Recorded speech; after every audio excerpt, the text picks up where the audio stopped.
Kia ora e te whānau, no mai, haere mai, whakatau mai rā.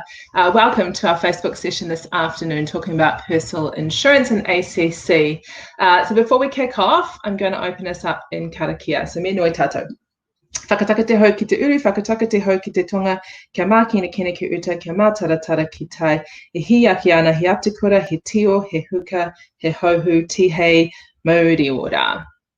Yeah, so welcome everybody. Thank you so much for joining us today. So personal insurance is quite fitting as a topic. I feel that it's quite current at the moment, particularly with the pandemic that we've just gone through.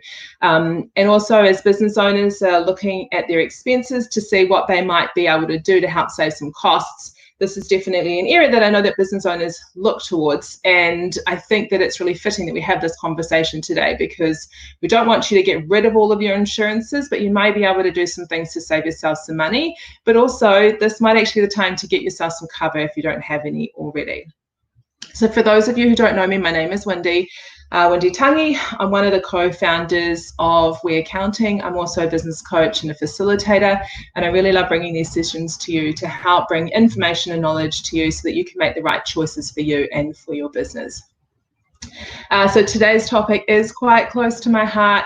You may know that I've had a couple of experiences over the last 3 years with breast cancer, and I'm very grateful for the personal cover that I had, which took care of most of my medical bills and helped me to seek the support services that I required for my own personal healing.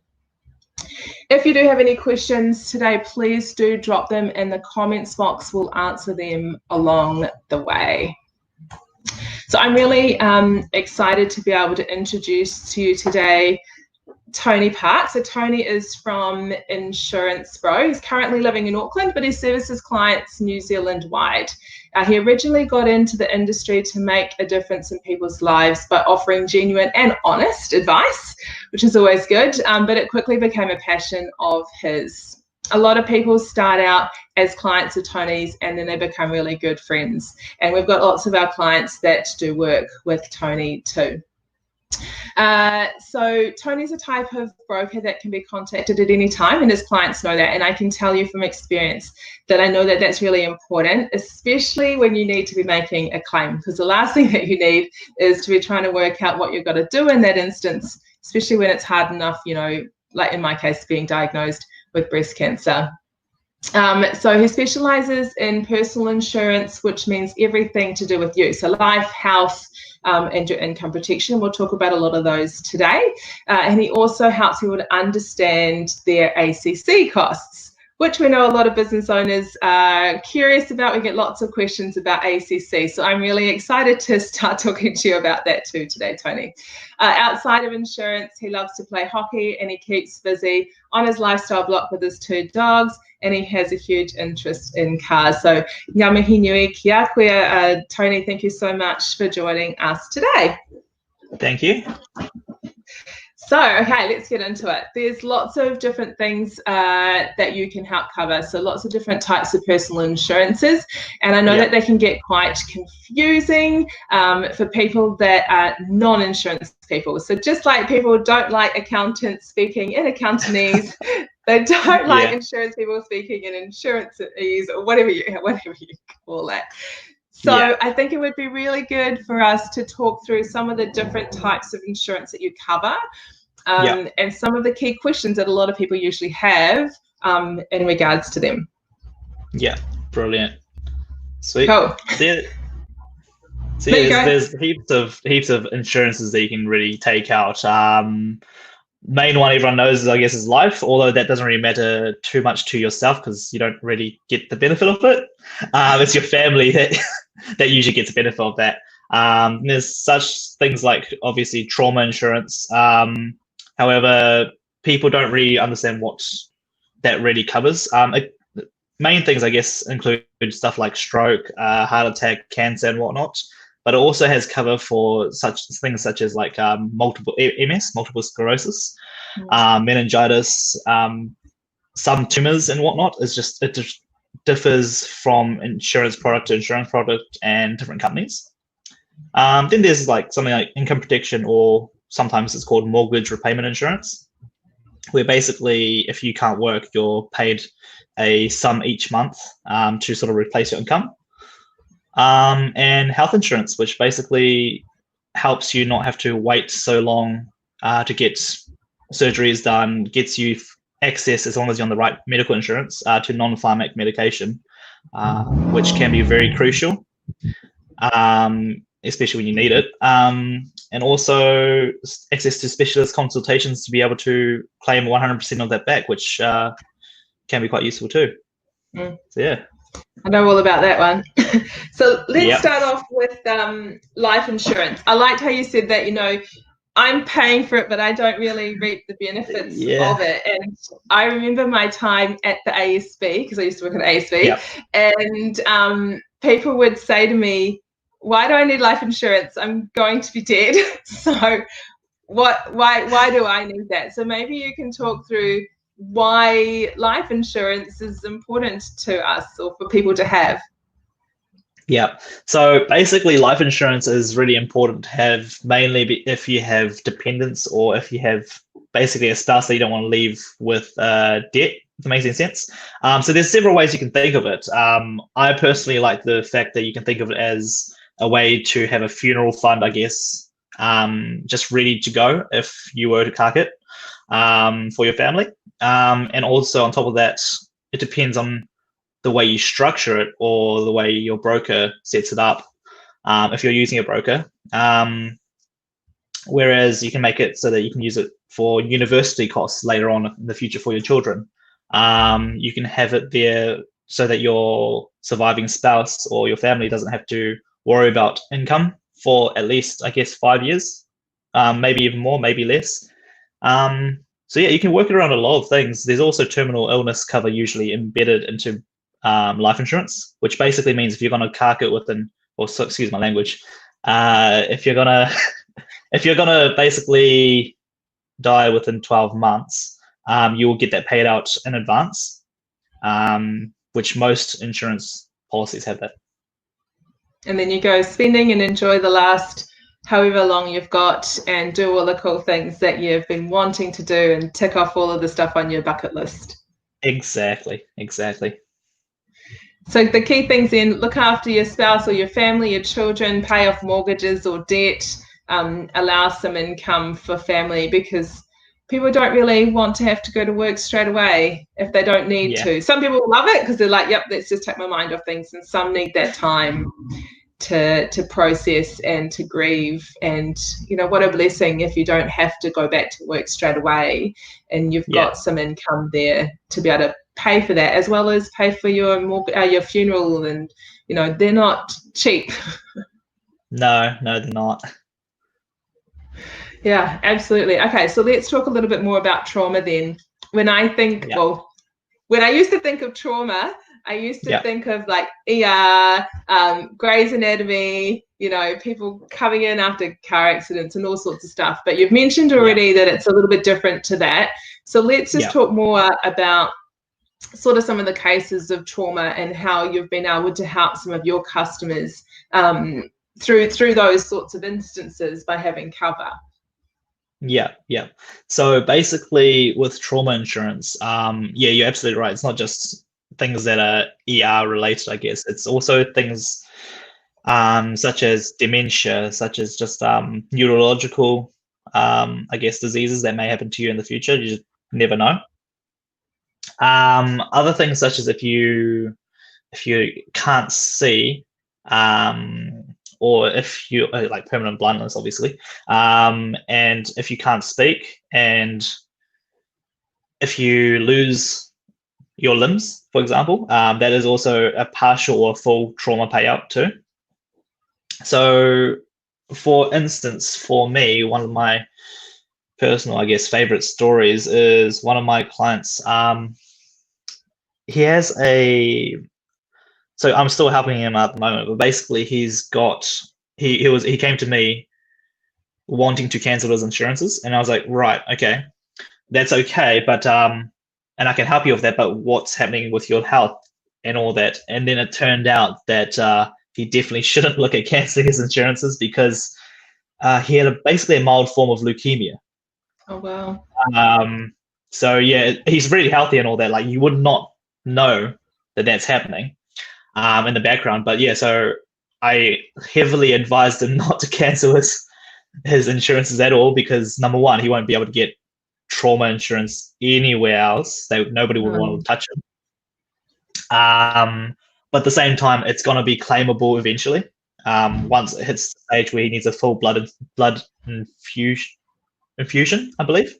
So once that happens, it's basically going to be a trauma payment, because that's a major surgery as well. So yeah, that's one of the instances. But yeah, that's the one that's sort of, I guess, close to my heart.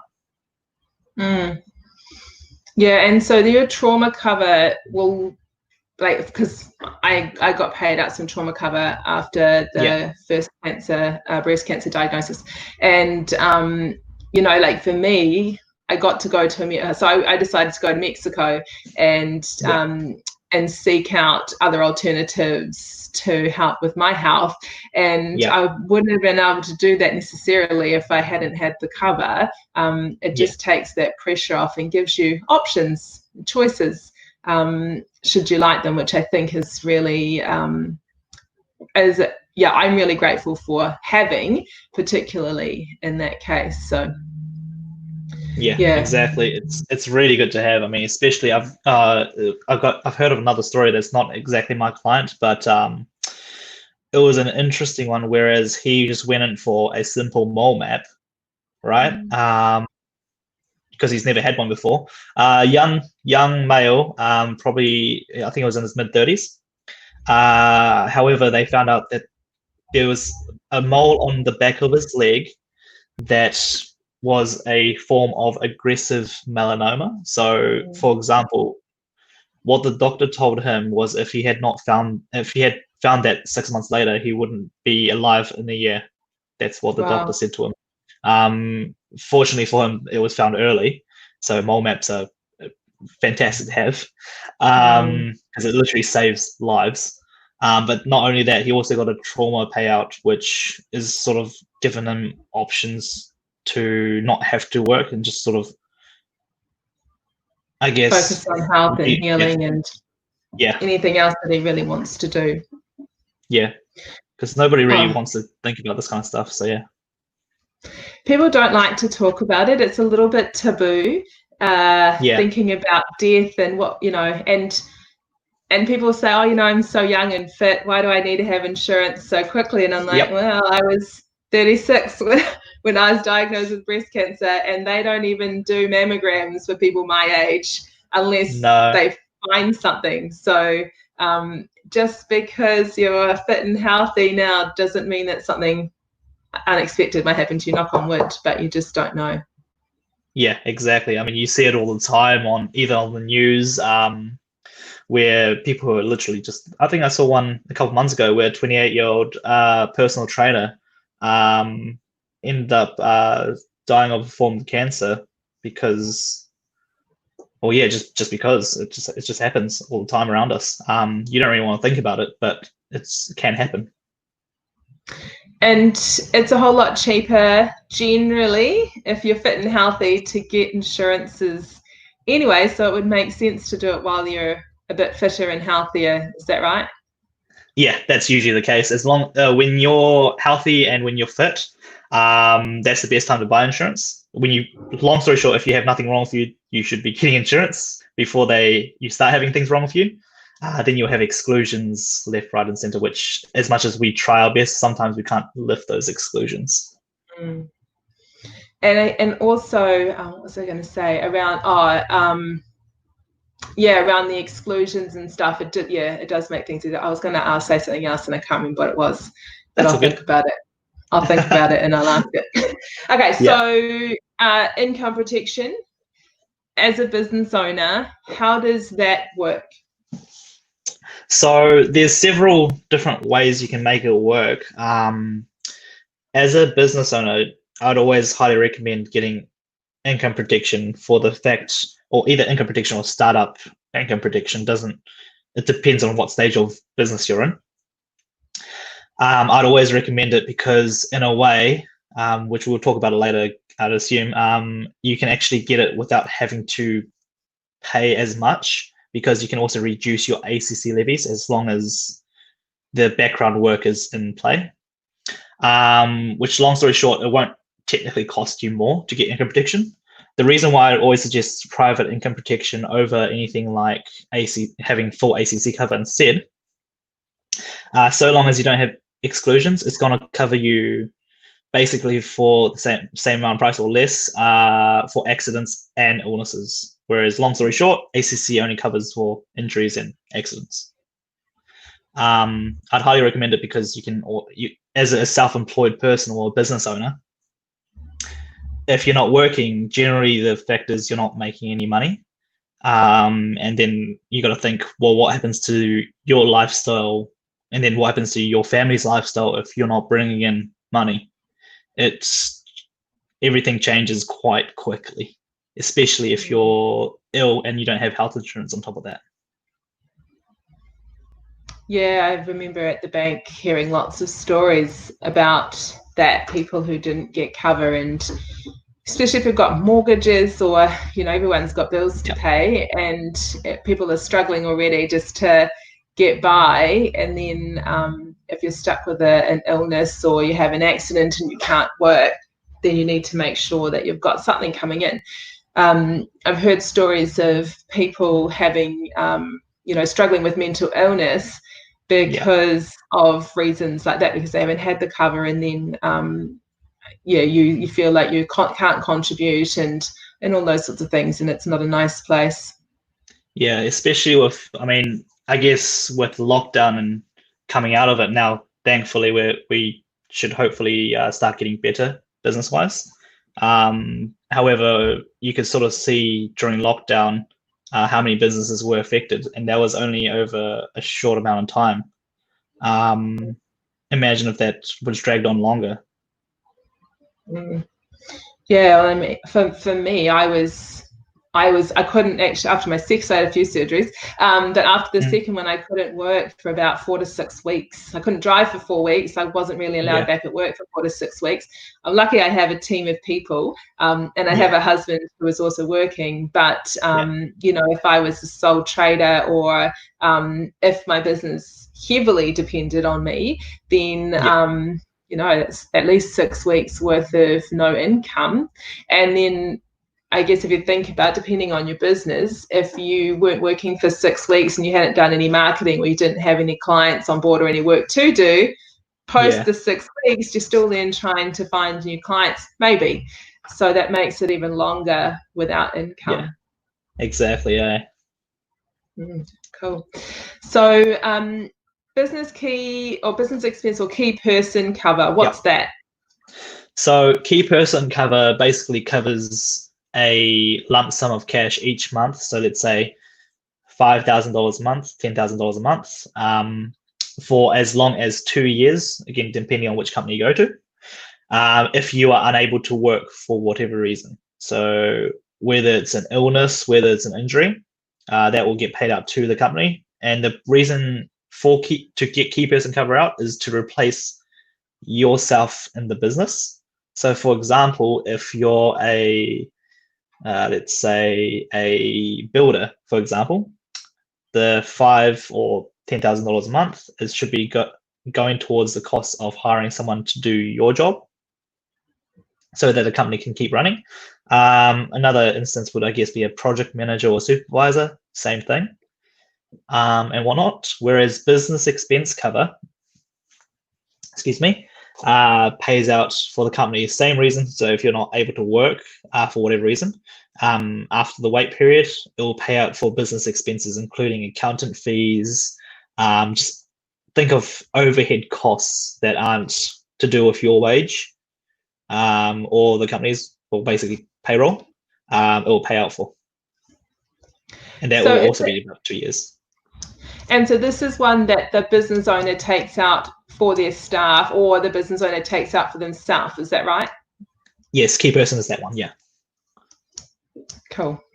And so if I was a business owner and I had someone in my business that say was going out and getting all the sales, then I could get key person cover for them, so that I could continue to get the sales coming in, even though it wasn't that person, but somebody else could be doing that job, and then I'm not having to pay the person who was doing it, because you'd still probably pay leave or something, as well as trying to pay. So basically that. And so let's talk then about health insurance, which some people call medical insurance. Explain what that is. So to keep it quite simple, it gives you, so if you have medical insurance, depending on, again, which type of medical insurance, there's, believe it or not, it might have changed this year actually, but believe it or not, only 4 medical insurance policies on New Zealand's market are A rated out of 14. Wow. Do you Yeah. want to tell us which ones, or are you not allowed to do that? Well, you can talk to me and ask. But yeah, so you got to be really careful what sort of medical cover you get, or like some people think they have cover for something, but they actually don't, just because they have medical insurance. So to keep it simple, medical insurance essentially gives you a greater choice of places you can get treatment from. So instead of just going through the public system, which there's nothing wrong with New Zealand's public system, it's great. It gives you the options of going privately too, which in some cases privately some of them have more experience, obviously. Some of them just have a better reputation and whatnot. Other things such as less waiting, because I think we've all heard about the waiting times for elective surgeries in New Zealand. It can take quite a while, which sort of leaves you in pain or discomfort anyway. I mean, if you had a choice between getting yourself fixed up early and instead of let's say 3-6 months later, safe to say you'd probably choose the early one. So yeah, it just means that you don't have to wait as long, and you won't go through the difficulties of, I guess, waiting. Next part would be, I guess, you'll have less of a hit on your income if you have to go privately anyway. Health insurance pays out for you. If you don't have health insurance, then you have to pay that yourself. You also have access to leading edge treatment, I guess. So basically places that are advancing rapidly. Usually in the private sector, it's more, it grows a lot quicker than the public sector. You can also have preventative care, which is paid for on behalf of medical insurance. And the key part that I stress the most would probably be, as long as you have it in your policy, the non-pharmac benefits that you that you wouldn't have to pay for yourself. So to keep it simple, I've got a client of mine. Unfortunately, it was a claim for his dad. Well, it would have been a claim for his dad had he had health insurance. Luckily, the client has a very well-running business and he makes quite a bit of money, so he doesn't he doesn't mind paying it, because obviously it's extended his dad's life so far for 6.5 years. Wow. Pancreatic cancer. Yeah, it's pancreatic cancer. So he would have been given a lifespan of about 6 months, and it's 6.5 years right now, like to date. Cost my client $4,000 a fortnight. Wow. Yeah, and he's paid that for 6 years, which obviously there's no price you can put on life, but that's a lot of money. The cost, yeah. So that's instead like of 2 mortgages, I don't know, maybe one. I don't know how many, but it's a lot. Yeah, it's a lot of money. But at the end of the day, obviously he's lucky because he's in a position to pay that. Whereas I'd say a lot of, if not most of New Zealand, would be struggling to pay that for 6 years and ongoing. So that's the sort of stuff that private medical insurance covers, as long as you have the right policies in place. And that's what he's covered for himself. Yeah, that's really cool. I know, because I had medical insurance too. And I just know other people who've been in similar cases have had to wait a whole lot longer. And I literally, I mean, mine was the difference of like a couple of months maybe or so that I got in quicker. They literally did it a couple of weeks later, other than me having to wait. So it's so much so much, and I think that peace of mind too. So yeah, it's the time and it's the pain, but it's also that peace of mind of knowing that it's getting dealt to. Yeah. And then you can get on with the recovery and working on your health instead of worrying for months on end, what the impact or the effects are of you still, like makers still having cancer in your body, are having over that longer period of time. Yeah, exactly. Yeah. Okay, so let's talk about ACC. Yeah. Because I do feel that that's something that people don't really have a clear idea on. And people come to us and ask us about ACC, and we know stuff, but we're not experts. It's not really what we do. And so yeah, talk us through what ACC is and how that's beneficial. I mean, doesn't every business have to pay ACC? Yeah, it's a legal requirement in New Zealand. You have pretty much 3 different types of ACC policies, which the main, I guess the common one is workplace cover, which essentially is a bill that the company gets that pays for the ACC for all of the staff. There's Cover Plus and there's Cover Plus Extra. Those 2 are common in the space of self-employed and non-pay shareholder employees, and sole traders. Well, yeah, they fall in the self-employed category as well.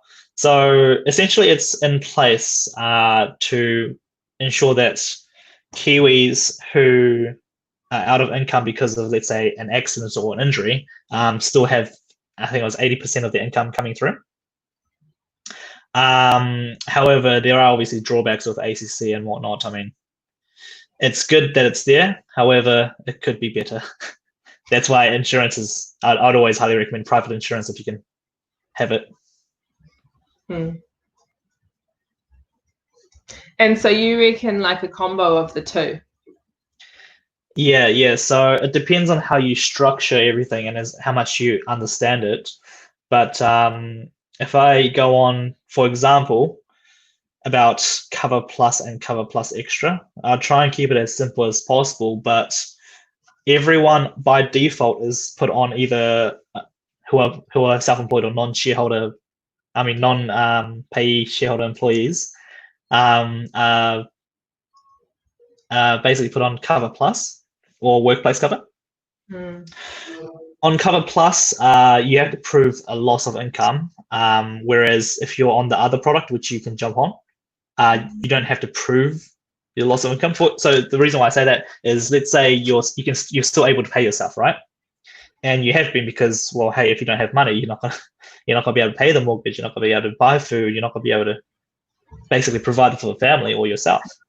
Whereas if you're on Cover Plus Extra, you don't have to prove anything. It's an agreed product. Cover Plus, by default, you're paying what the company does. So let's say it's a residential building company. They're one of the highest. They pay one of the highest ACC levies compared to something like an admin role or an IT role or insurance role, accounting role. Their ACC levies will be a whole lot cheaper. But the reason why I go on about that is because if it's a company that's got 2 shareholders or multiple shareholders, right?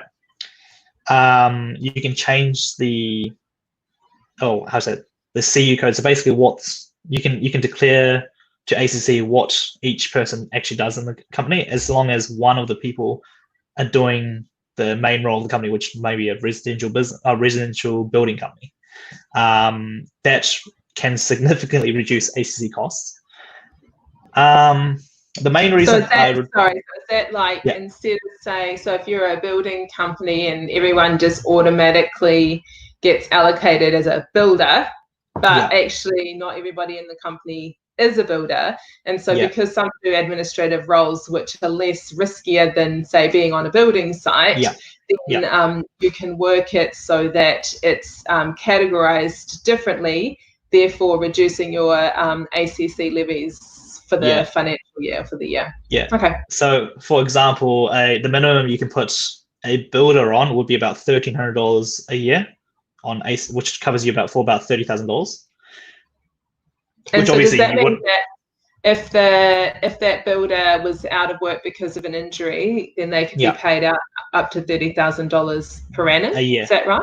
Yeah, a year. So obviously most builders will get paid at least double or triple that at the minimum.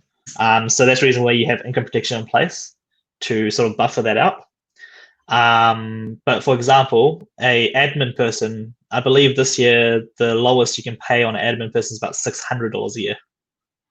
Wow. So, and that's the same amount of cover. Wow, that's so a huge difference. It was 530 or 600. Yeah. Yeah, so it's a huge difference. You're saving that as a business owner, but still getting the same amount of cover, and then that extra money can be going towards anything else, or your own personal insurance. Yeah, exactly, absolutely. So that's the best thing about it. You can, with Cover Plus Extra, the other ACC product that's self-employed people can go on, you can choose how much cover you want. You can have more, you can have less. However, I'd always highly advise talking to someone who's trained in that, like myself, to structure it properly. Just make sure you're basically not, keeping yourself open to disaster if something does happen. Because I imagine that people will want to save money, so they'll go to the minimum, thinking, yeah, well, I don't have to pay so much. But then when push comes to shove and if something happens, they turn around and go, well, that's not enough money to sustain me. And it's like, well, have that, put it out from the beginning and make sure you have the right amount of cover for your personal situation. Than to shortchange and run the risk of being short. In the event of a claim.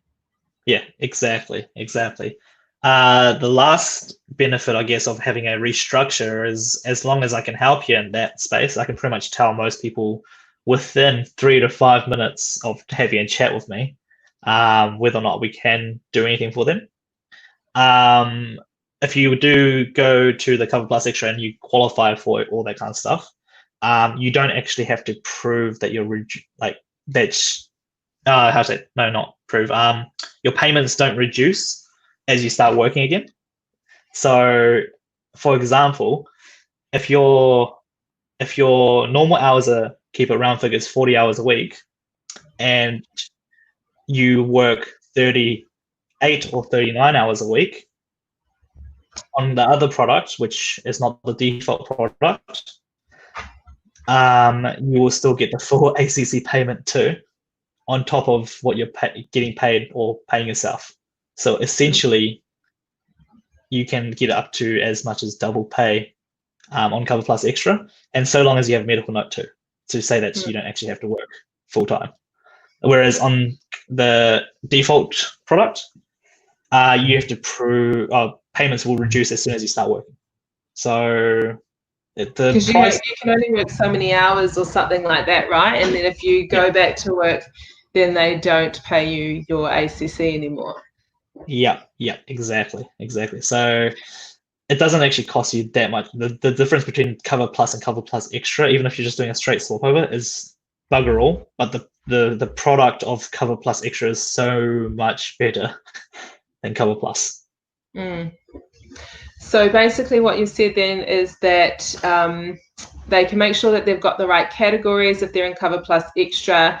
They don't have to worry about proving their income, and they can still pay themselves wage through the business as long as they've got like a doctor's certificate or a medical certificate saying that they can't actually work or whatnot. And you can't do that if you're on just the standard Cover Plus. That's the one. They should have named them both completely different, not just put extra at the back of the second one. How to confuse a business owner. I reckon. Cool. So how do people then go about getting their ACC checked and looking at what product is best for them and how much cover they should be having?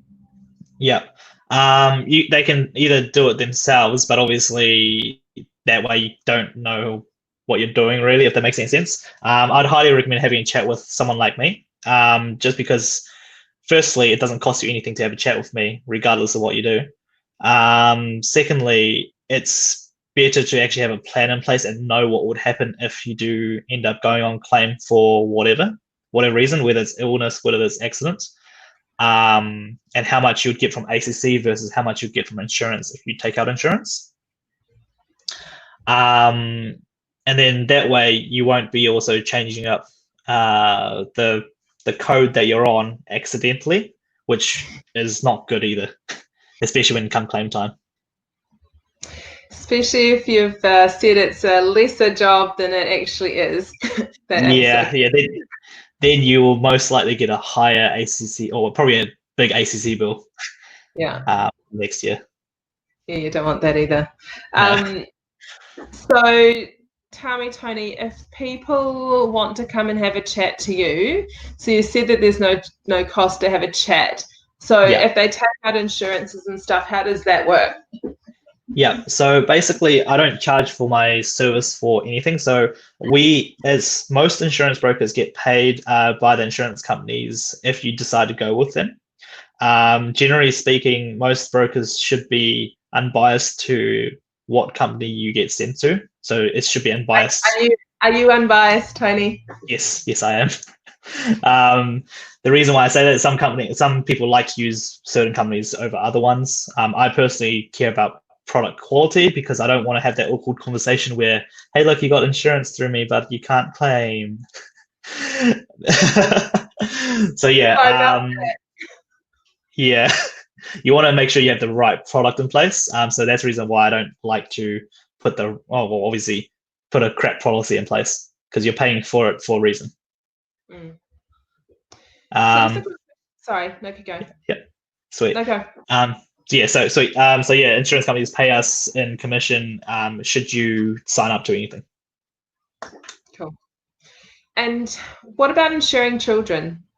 How does that work? And do you suggest that, or Yeah, I'd highly recommend it, at least having a think about it, mainly because health insurance for children, for example, one of the best policies you can get at this stage is for example, the company NIB Ultimate Health Max. If you go on that with a zero excess, children should not cost you more than $31 to $35 a month to have them on the best policy, or one of the best policies in New Zealand. And they will also cover you for basically, that includes non-pharmac drugs as well and specialist consultations. $31 to $35 a month up till the age of 18. Sweet. And so I've got a policy, I've had a policy where my kids, I think I might have paid for one kid, I can't remember, and then all the rest were put on for free. Is there still a policy like that? I don't know, but I'm sure I still have it. Sometimes insurance companies have promos where they will pay for the first year's premiums. I remember last year in January to about March, there was a promo going on where if you put your kids on your policy, on the policy with you, the first year's premiums will be free. But currently, I don't believe there is any policy like that, unfortunately. But speaking of that, though, speaking of that, there may have been back in I guess a day. But that was a while ago. But most insurance, some insurance products, if you have trauma, for example, have cover embedded in there for children. So trauma insurance for your children, which is generally about anywhere between $20,000 to $50,000 of cover. A lot of people don't know that they have that in place already, but so a lot of children actually have trauma cover without knowing they have trauma cover. That's interesting. That's cool. So tell me what sets you apart from other insurance brokers then, Tony? Yeah, so what really sets me apart would be I actually take the time out to get to know my clients, and I let them tell me what they want to happen if the unfortunate things happen, whether it's illness, whether it's an accident or whatnot.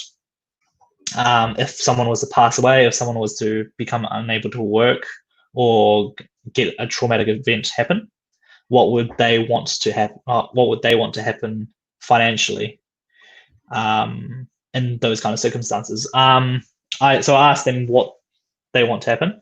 I regularly contact my clients, and I actually go out of my way to do that too. Mainly because I've noticed that in the insurance space, a lot of people have a bad image of insurance brokers where they contact them once, they're all happy as at the very start to go see the client, whatnot. Then after all the paperwork's been signed, it's just they get ghosted. And insurance brokers don't do regular reviews, whatnot. Whereas, for example, a new client of mine down in Hamilton, they were signed up by an insurance broker about 7-8 years ago. They had a few health issues, including diabetes and I think it was Hep B. Oh, wow. Hep B or Hep C, yeah. So it was some serious stuff. But because he hasn't had a review for that long, I managed to get him. I think he ended up saving himself $150 a month.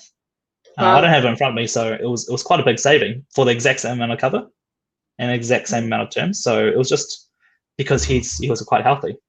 So yeah, I do regular contact, even offering out exclusive insurance, I guess you could say, insurance promotions, such as pre-existing covers can be covered after 3 years. I'll get in contact with them even if they have insurance with me, to make sure, hey, look, you've got these kind of exclusions here and with this company. How about we put you onto this company? It's not going to cost you any more, or it's going to cost you, let's say, $3 more a month, but your pre-existings will be covered after 3 years. So it's just the level of service is just way up there, and I help people save money on their ACC, which I would have imagined that a lot of insurance brokers would do that because it just sort of coincides with income protection, in my opinion. Maybe I just have more morals that way, but it just feels right to me to save money on ACC where you can, if you have income protection anyway, because you're sort of double dipping for no reason. For example, I've got a client that I'm seeing tomorrow morning. They've been paying 24 grand, like for example, 24 grand too much to ACC, and I can't do anything about it because they've had income protection.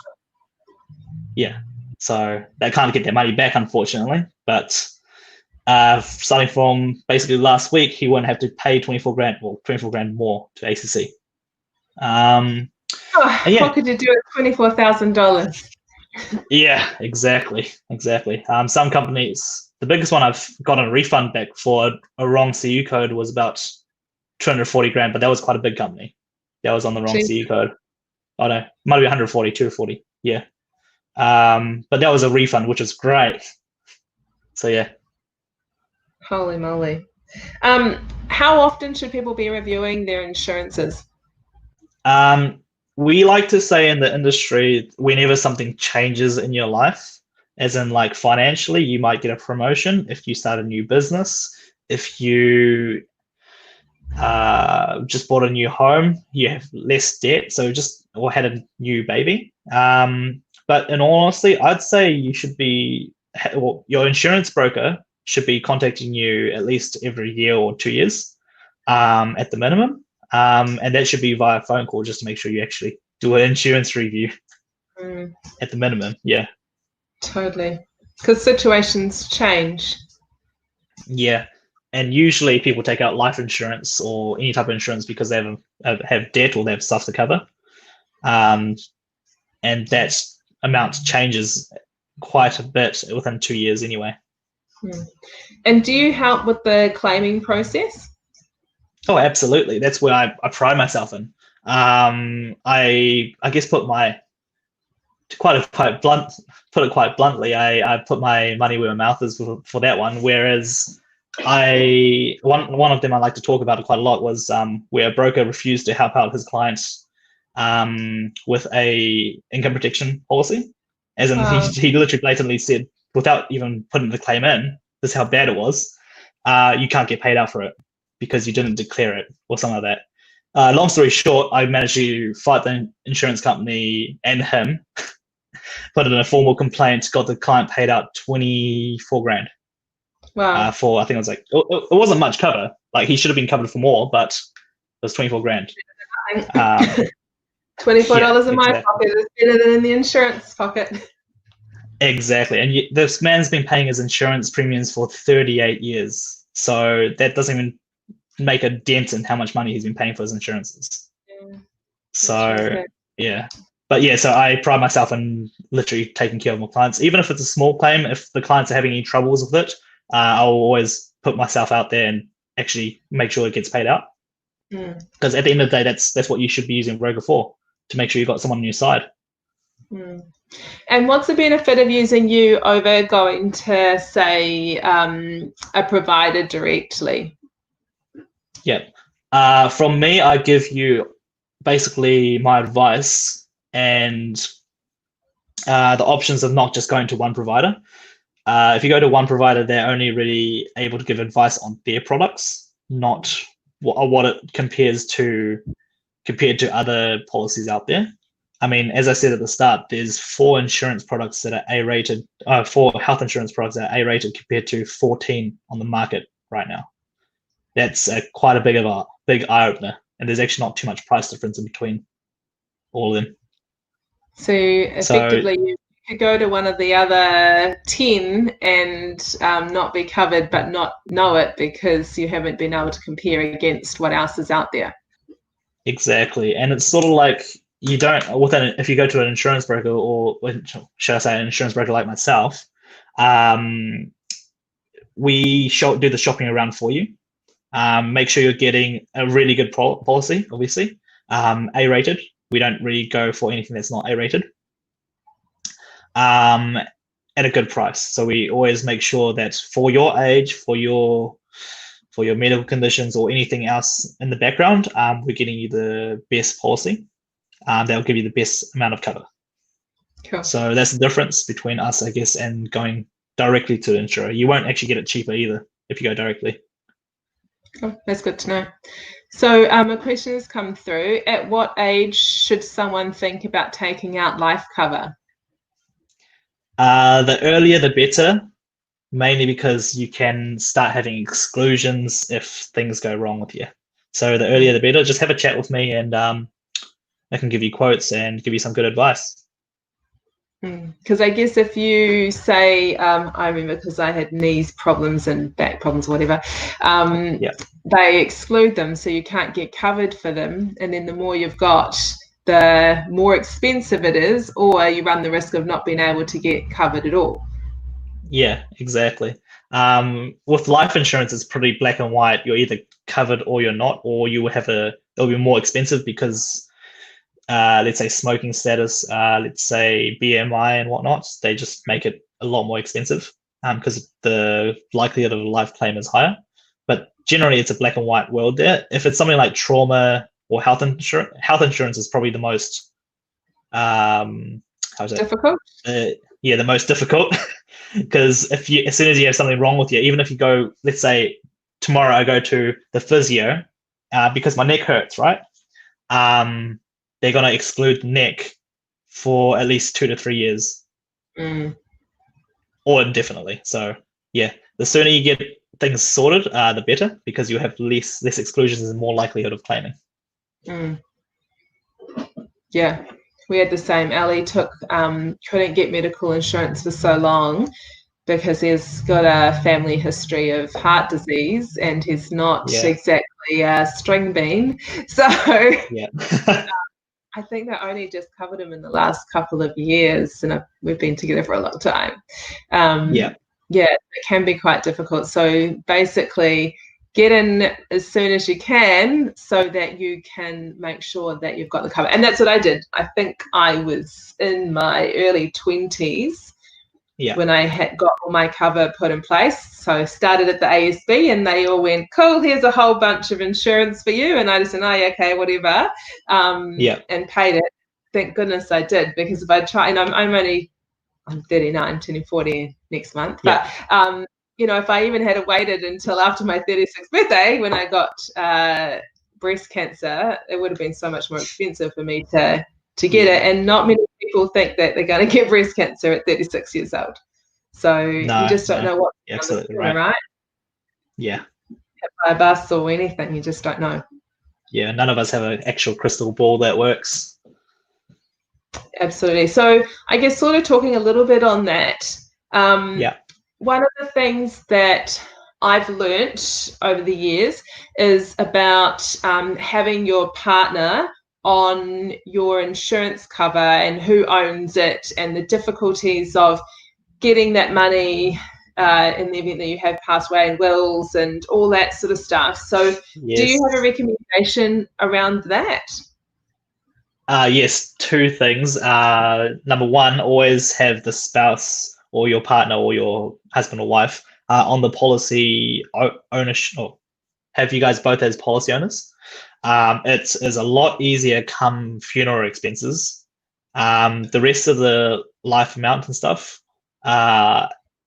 have a will in place with all the details in there. I'd highly recommend it. I can't stress this enough. I go through this with all of my clients. Always have a will in place and always let them know about what sort of insurances you have in place. You can if you have a trust set up, you can have the trust have ownership over the policy. So it's a lot easier come, I guess, estates and whatnot. In some cases, but just keep in mind that obviously the cost of the trust and whatnot, especially if you have to go back to them every 2 years. So just make sure the life amount is in there, maybe not the income protection and health insurance. Yeah, I totally agree. That's definitely something that we've had issues with clients or and my own family actually over the last few years. Just having to wait for so long and then having to pay for other bits and pieces has not been the easiest. But is it right that even if you don't have somebody as another owner, that the insurance company may pay out for your funeral expenses without having to prove that the money goes to whoever? Yes, you might find it is a lot easier if you do it with one of you guys as obviously surviving partner or husband or wife being a policy owner. However, it is possible. Just the funeral expenses part though. Yeah. And so they just pay that out straight away if you are the partner. Is that correct? It makes it a whole lot easier because you own it, so they just pay it out. Another reason. And as I say, another reason to make sure you update it regularly, especially if your partner doesn't stay the same. That can be quite a difficult one, especially when it comes to cancellation or taking things off the policy if you don't have a partner that wants to sign things off. I mean, an ex-partner who doesn't want to sign things off. Cool. So if people are interested in reaching out to you, Tony, how do they get in contact with you? Yep. So you can find all my details on my website, www.insurancebro.co.nz. I've also got a Facebook page that I'm constantly adding more content to. That's just for Facebook, search Insurance Bro. That's BRO, and you'll find me. Got a cartoon logo that sort of looks semi like myself, so I try and keep it as family friendly and casual as possible. Not all suited up and stuff all the time. Cool. So I've just popped that into I've just popped your website into the comments box. So if there's anyone that's watching that is interested, they can go and have a look and just search you up on Facebook and have a chat. So look, thanks so much for talking with us today, Tony. Is there anything else that we haven't covered today that you want to quickly mention? No, that's pretty much it. We were quite in depth. Thank you for having me. Welcome. No, it's awesome. Thank you for looking after our clients too. No worries. Yeah, I think it's awesome. So, so thanks everyone for joining us today for this Facebook Live. And before we close up, I'll just finish this up in karakia. So, me nui tātou. Kia toi, kia tātou katoa te ata whai o tō tātou ariki ai hiu karaiti me te aroha o te atua me te whiwhinga taitanga ki te wairua tapu ake, amen. Cool. So go well, everybody. We'll see you again next Thursday at 2:00. And thanks again, Tony from Insurance Bro, for being with us today. Awesome. See you guys.